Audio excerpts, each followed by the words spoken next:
Mattupatti estate Kuttiyar division Sri சந்தன மாரியம்மன் ஸ்ரீ வரசக்தி விநாயகர் திருக்கோவில் திருவிழா சிறப்பாக நடைபெற்றது. ஏராளமான பக்தர்கள் திருவிழாவில் பங்கெடுத்தனர். மாட்டுப்பட்டி எஸ்டேட் குட்டியார் டிவிஷனில் ஸ்ரீ வரசக்தி விநாயகர் திருக்கோவில் மற்றும் ஸ்ரீ சந்தனமாரியம்மன் திருக்கோவில் திருவிழா சிறப்பாக நடைபெற்றது. கடந்த வெள்ளிக்கிழமை தொடங்கிய திருவிழா ஞாயிற்றுக்கிழமை வரை 3 நாட்கள் நடைபெற்றது. வெள்ளிக்கிழமை மாலை அம்மன் எடுத்து பக்தர்கள் மேலத்தாளத்துடன் ஊர்வலமாக வந்தனர். அனைத்து வருடமும் நடத்தக்கூடிய சிறப்பு வழிபாடான பறவைக்காவடி வழிபாடும் பக்தர்கள் செலுத்தினர்.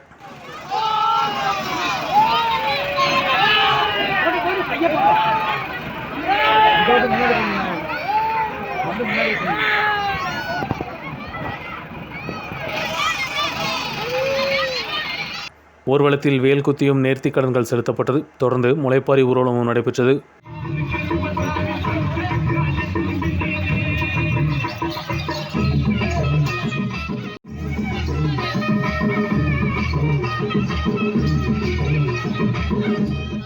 சனிக்கிழமை பொங்கல் வைத்தும் வழிபாடுகள் செலுத்தப்பட்டது. தொடர்ந்து சனிக்கிழமை மாலை அம்மன் ஊர்வலமும் முளைப்பாரி எடுத்து ஆற்றில் கரைக்கப்பட்டது. தொடர்ந்து மாலையில் இன்னிசை கச்சேரியும் நடைபெற்றது. திருவிழாவின் பாகமாக நடைபெற்ற சிறப்பு பூஜைகளில் ஏராளமான பக்தர்கள் பங்கெடுத்தனர். News bureau, Munnar.